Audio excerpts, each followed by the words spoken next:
back, everyone, here to Veteran Nation. I am the skipper.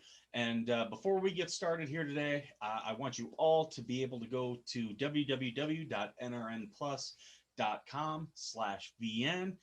That's our landing page. From there, you can subscribe to the network.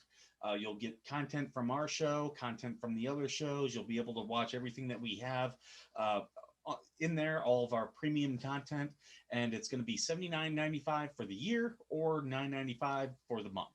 So you can choose which one works for you, and you're going to be supporting independent journalism and get access to all the great shows that you have here today. So for today, I recently wrote an article. If you're in the Facebook group, you saw where I posted it there.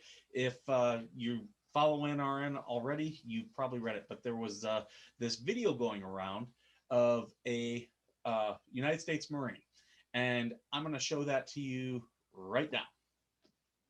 Thing that I've done, and that I was able to see my fucking perpetrator in court, and how much it fucking sucked that he was being forced out of the military, that he would be getting an honorable discharge.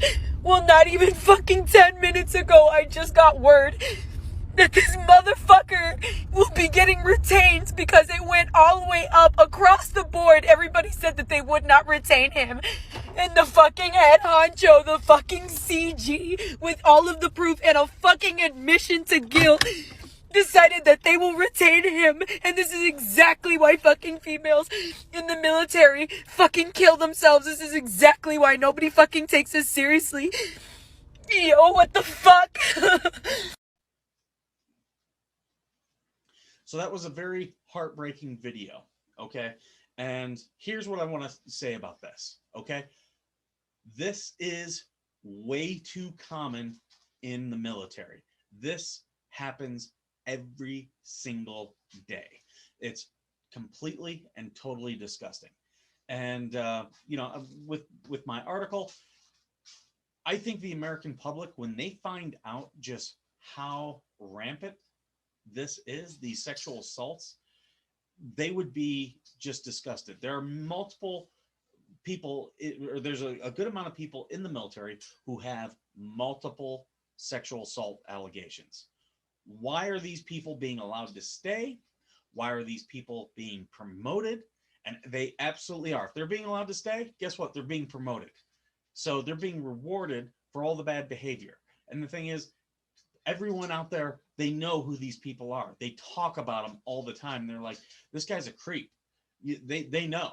So, there's a lot of people who do speak out. And my heart absolutely goes out to that Marine. I believe her 100%. One, because it's incredibly common what she's talking about. And the other thing is, I've seen it. I've seen that exact same thing, that exact same scenario play out. Now, why are our senior officers in the military, why are they putting up with this? Why are they accepting this? When you are allowing someone to stick around and you're going to promote them, you're telling all the other service members, hey, this is normal and accepted. That should not be. And, with the military court system, someone actually made a very great point that I saw on Twitter. They said that the military justice system isn't about finding justice. What the military justice system is all about is finding a way for the command to be able to keep command, to keep good order and discipline, which that is absolutely correct. That's a really good way of putting it. Because that, everything that we do is about good order and discipline. However, here's what I'm going to say to that.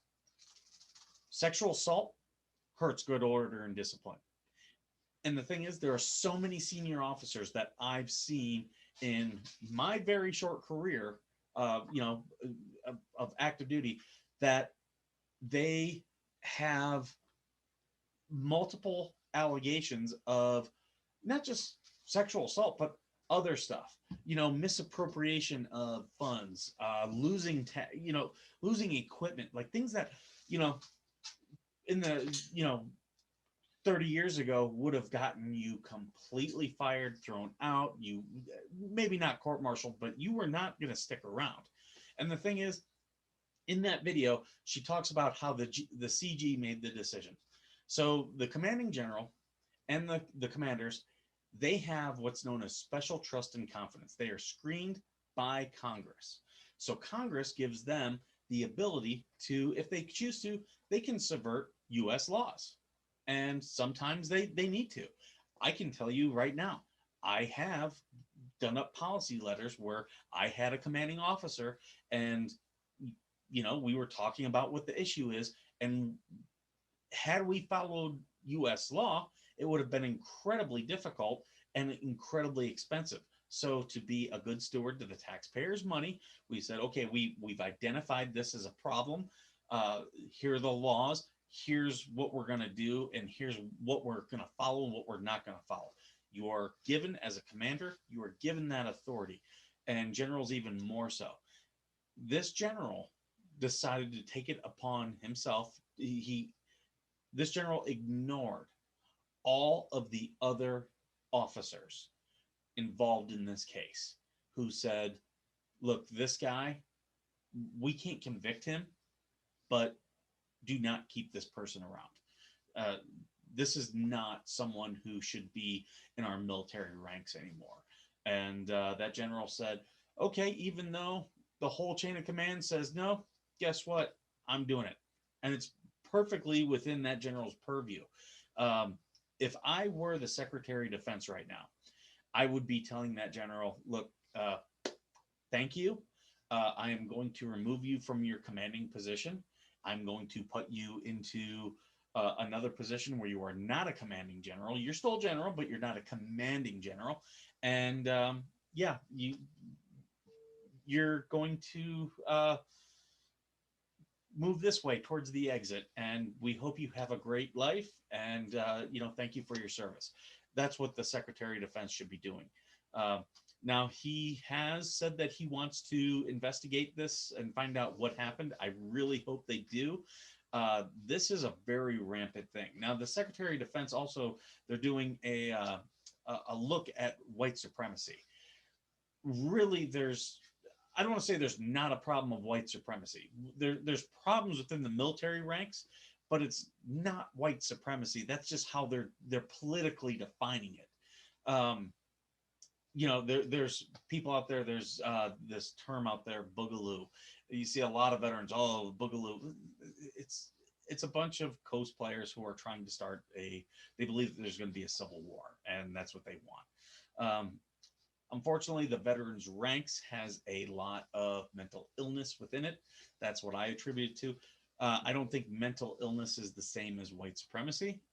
They both can, cause problems, but I really don't think that what they're saying is going to happen is ever going to happen. I really don't see that. But you see these type of things. And the Secretary of Defense is doing a whole stand down on that. But yet rapes have been a problem for years, many years. Like sexual assault has been getting worse and worse and worse. I'll tell you about my last command when I was on active duty. When I left active duty, that command had every single type of rape except for woman on woman. So think about that. Think about that. A sexual assault of every single type had occurred within that command except for woman on woman. That is, that's staggering. I was shocked then. I'm shocked now. They're not doing anything about it. They are not. You as the American people have to demand it. I have written letters to Congress. You need to contact your congressman. You need to call your congressman. You need to call your senator's office and tell them, look, this is a rampant problem and we have to do something about it, because what's going to happen is what happened with that young Marine. And, it's an absolute shame. It shouldn't happen. It's a bunch of BS. And it for me, it hits very dear, because I don't want to get too much into the cases that I was involved in, but I've had military members come to me and tell me that they chose to disclose to me that they had been sexually assaulted, and those were people that I admired and who were good at their jobs.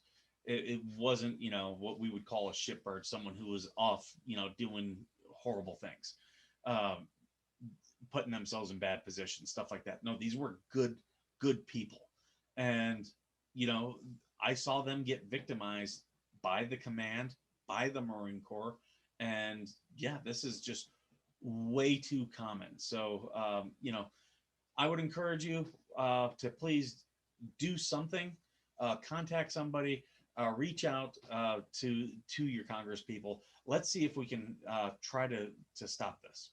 Uh, so that's all I've got for today. I thank you for joining us, and thank you for being worth serving.